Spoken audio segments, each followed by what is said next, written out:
आणि आज हा स्टेज वगैरे बघितला, सेट बघितला, जो आनंद झालाय तो खूप छान वाटला आम्हाला. मला ना हा सेट बघितल्यानंतर खूप वेळ असा प्रश्न पडला होता की महात्मा ज्योतिराव फुलेंनी मुलींचीच पहिली शाळा का काढली असेल सर?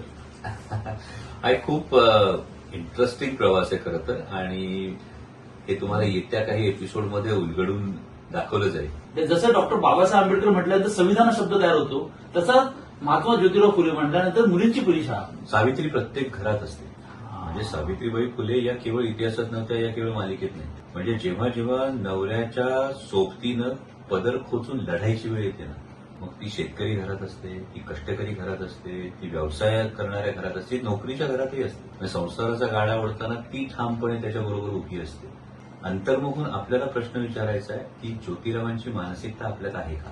जे तिच्या असण्याला स्वीकारती, जे तिला स्वातंत्र्य देते, जे तिला तिच्या कर्तृत्वासाठी आकाश देते, किंवा स्त्री ही तिला अधिकारच नव्हती. या सगळ्या परिस्थितीमध्ये ज्या ज्योतिरावांनी स्वतःच्या पत्नीला शिकवण्याचा प्रयत्न केला, ते शिकवलं. इतकंच नाही तर पुढची एक फार महत्वाची गोष्ट आहे की उंबरठ्याच्या बाहेर पाऊल टाकणाऱ्या स्त्रीच्या, प्रत्येक स्त्रीची प्रेरणा सावित्रीबाई फुले. आम्ही तुमचं पण अभिनंदन करतो, तुमच्या चॅनलचं अभिनंदन करतो. धन्यवाद सर. थँक्यू.